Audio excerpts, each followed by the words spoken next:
mon but de vous présenter en avant-première un jeu qui va sortir normalement d'ici fin octobre, si tout va bien.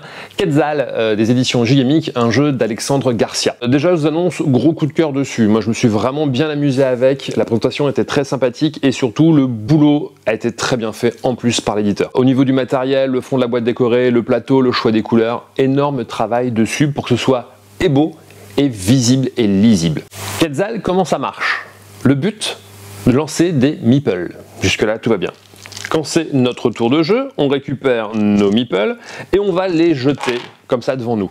Tous les meeples vont tomber sur une couleur ou sur le côté. Fond noir, on est sur un aventurier. Fond blanc, on est sur un archéologue. Et quand c'est debout, alors quel que soit le sens, ça peut être ce qu'on veut, c'est pratique. Et en plus, quand il tombe bien droit, on a un petit bonus d'une pièce parce que ça sert toujours.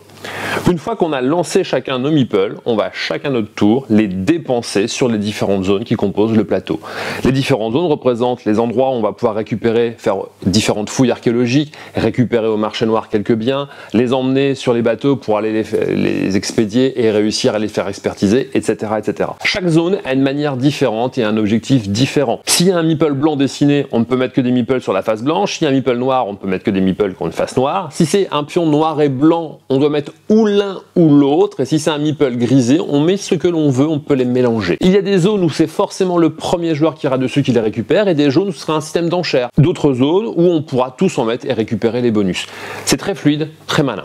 Je répète, on lance les meeples, on les répartit chacun notre tour, ensuite on active les différentes zones dans l'ordre et on se prépare pour le prochain tour. Et on va continuer comme ça pour à la fin compter nos points de victoire. Assez classique, il y a ce petit côté de lancer de meeple qui rajoute une petite tension dessus, même si on peut avoir le contrôle grâce à différents éléments de jeu. Et surtout, c'est fluide, tout le monde va jouer quasi en simultané, on se surveille les uns les autres, c'est très interactif, un vrai petit régal. Vraiment, Quetzal, un petit bonheur à découvrir, jouable de 2 à 5 en une bonne heure, la partie 1 heure, 1 heure et demie en fonction du nombre de joueurs. À découvrir chez Gigamic pour cette fin d'année.